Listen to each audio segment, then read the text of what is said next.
5 true crime mysteries the media never covered. The morning of June 28, 1946 was gray and heavy with fog, the kind that swallows sound and bends shadows. The people of Penyrgyre, a small village just outside Swansea, were still trying to rebuild after the war.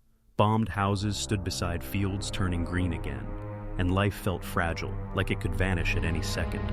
That morning, Muriel Drinkwater left her family's farmhouse singing. She wore her school uniform beneath her favorite red coat and carried a satchel of books.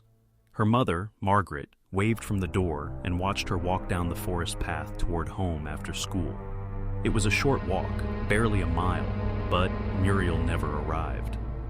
When she didn't come home by dusk, her parents called for help. Neighbors brought lanterns. Police dogs were sent out. They combed through the woods, calling her name, voices echoing through the trees. By midnight, the search had turned frantic.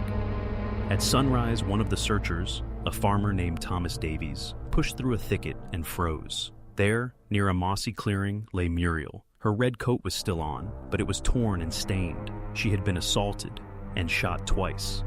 The ground around her was soaked, the forest silent. Detective Inspector David Thomas of the Glamorgan Police was among the first on scene. He'd seen death before, men crushed in the mines, soldiers sent home from the war. But this was different. The sight of the small girl lying among the ferns broke something inside him. He quietly told the constable, "This isn't war anymore. This is something darker." The investigation began immediately. A .45 caliber bullet was found lodged in the soil beside Muriel's body. An American weapon, rare in Britain at the time. The war had ended only a year earlier, and American soldiers had been stationed nearby. Rumors spread that one of them might have stayed behind, but no one had seen anything. No screams, no gunshots, no suspicious strangers, just the woods, still and silent. Muriel's schoolmates were questioned. One girl said she saw a man near the edge of the woods earlier that day. He was tall, she said, and wearing a dark coat. But that description matched half the men in Wales in 1946. Days turned into weeks. The police had nothing. No fingerprints, no witnesses, no weapon. Muriel's funeral drew nearly the entire village. Her coffin was small, draped with white flowers, her school choir singing through tears. Her parents stood side by side, silent. The press called it the Little Red Riding Hood murder. The name stuck. It was cruel, but the story spread across Britain. People locked their doors, children were no longer allowed to walk alone, and in every home the question whispered the same way: who could have done this? For Detective Thomas, it became an obsession. He pored over every report, every letter, every rumor. He questioned dozens of men, miners, ex-soldiers, strangers passing through. He even chased one lead to London, a man with a revolver matching the murder weapon, but the suspect had a solid alibi. Then one rainy afternoon, a letter arrived at the police station. It was typed on yellowed paper and postmarked from Kent. It said, "You'll never find him. He's not one of you." No name, no address, just that. The letter was handed over to Scotland Yard, but they found nothing, no fingerprints, no matching typewriter. By 1947, the case went cold. The woods grew over again. Muriel's story faded from the front pages. Detective Thomas retired years later, the case unsolved. He kept a photograph of Muriel on his desk until he died. For decades, the file sat in a dusty cabinet. But in 2008, over 60 years later, a forensics team decided to reopen it. They took Muriel's clothes from evidence storage, carefully sealed sin. The day they were found. Using new DNA extraction methods, scientists managed to pull a genetic profile from a tiny trace of male DNA, possibly the oldest usable sample ever recovered in a murder case.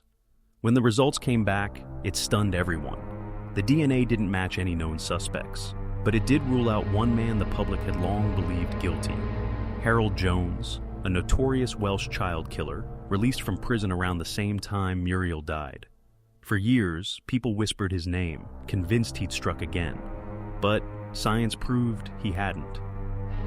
So who was it? A detective working the cold case in 2019 said, "It's like chasing a ghost. Every time we get close, he disappears into history." And yet, there was one last clue. Something strange the old files mentioned but never explained. A missing item from the scene. Muriel's school satchel had been recovered, but one of her books was gone, a copy of the Children's Encyclopedia, Volume 2. Why would the killer take that? A trophy, a message, or something much darker? Investigators went back to the clearing in Penlegair Woods, now grown wild, almost unrecognizable. But when they dug near the old path, metal detectors caught something deep beneath the roots. It wasn't the gun, it wasn't jewelry, it was small, metallic, and shaped like a button. A soldier's button, stamped faintly with the letters U.S. Army. And as police lifted it from the earth, one thought echoed through the forest and the minds of everyone there. Had Muriel's killer been an American soldier all along? The truth, it seemed, was still waiting to be unearthed. When the U.S. Army button was unearthed from the forest floor in 2018, it reignited a case that had been silent for over 70 years. The find wasn't conclusive evidence, but it was enough to reopen every door that had been slammed shut since 1946. The cold case team, led by Detective Inspector Sarah Langford, started with one question: what were American soldiers doing near Penlegair back then? After World War II, the United States had several military camps spread across South Wales. Some were temporary bases for pilots and engineers waiting to be sent home. Records showed that hundreds of soldiers passed through those camps just between 1904 and 1946. Most went home, but some stayed behind. Men who'd fallen in love, found work, or simply vanished off the record. Langford and her team spent months combing through military archives, chasing names, faces, and service numbers. They discovered that in June 1946, a group of U.S. airmen were stationed just 10 miles from where Muriel disappeared. Among them was one man whose files stood out: Private First Class Raymond Ray Kelly. Kelly had been disciplined twice for aggressive behavior toward locals and for carrying an unauthorized sidearm, a Colt .45. He was discharged in July 1946, just a few weeks after Muriel's death. When Langford found his record, she froze. The weapon caliber matched, the timing matched. The button could easily have come from his uniform, but there was a problem. Raymond Kelly had died in 1961 in a car crash near Chicago. Still, DNA could prove everything. Langford contacted U.S. authorities, and with permission, forensic experts exhumed Kelly's remains. They compared his DNA to the partial male profile taken from Muriel's clothing. Days passed, weeks. The lab worked carefully, because if the match hit, it would be one of the oldest solved murders in history. When the results came back, Langford stared at the printout in disbelief. No match. The DNA wasn't Kelly's. The button, it turned out, could have belonged to anyone. A souvenir, a hand-me-down, or something deliberately planted. But who would do that, and why? Then something strange happened. An elderly man from Swansea, 92 years old, came forward, his name as Gareth Morgan, and he claimed to have been part of the original 1946 search party. "We were young," he said. "We thought we were looking for a lost child, not that." When interviewed, Morgan hesitated before adding, "There was something the police didn't tell the papers. We found footprints, 2 sets. One was small, maybe Muriel's. The other had military boots." The team checked the old case file. No mention of footprints, no record, no photos. But in one detective's handwritten notes, almost faded from time, they found a short line: "Prints by the Oak Path, covered before press arrived." Covered? By whom? And for what reason?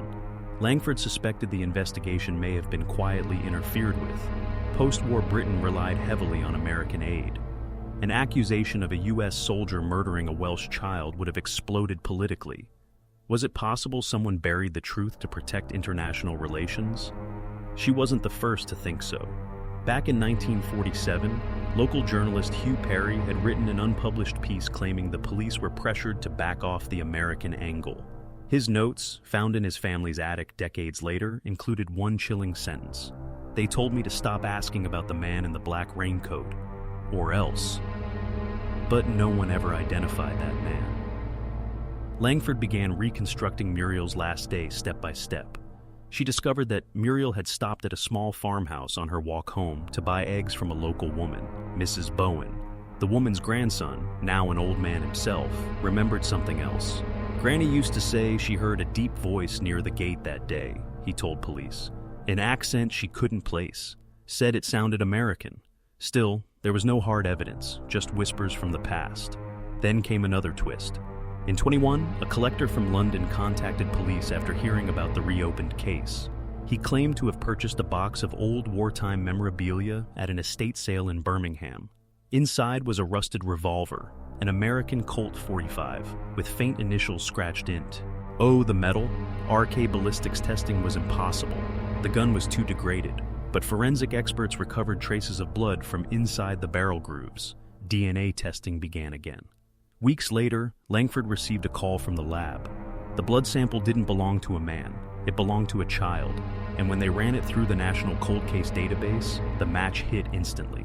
Muriel Drinkwater. The revolver had been the murder weapon. The discovery shook the investigation and the nation. News outlets across the UK ran headlines. Gun found in 1946 murder case. DNA links to Muriel Drinkwater. But what stunned investigators most was where the gun had been found. The estate sale had come from the home of a retired police officer, Detective Inspector David Thomas, the original lead investigator. His family claimed he'd kept the gun as evidence that couldn't be logged. Some believed he'd held onto it because he was obsessed with solving the case even after retirement. But others wondered, had he been told to hide it? Langford wasn't sure what to believe. Thomas had died decades earlier, leaving only questions. But the revolver's existence meant something dark. Evidence had been deliberately concealed. Whoever killed Muriel had nearly gotten away forever. As Langford reviewed the files one more time, she noticed something that had been overlooked for decades. In Muriel's school records, there was a line written by her teacher. Muriel mentioned meeting a soldier on her walk home, said he gave her chocolate. That single sentence changed everything. The killer hadn't just stalked her that day, he'd known her before. And just when Langford thought she'd reached the end of the trail, a phone call came in from the United States. A retired military historian had been digging through old archives in Washington. He'd found an unclassified report from 1946, one detailing a soldier disciplined for conduct unbecoming in South Wales. The soldier's name wasn't Raymond Kelly, it was Richard Kent, the same initials scratched into the murder weapon.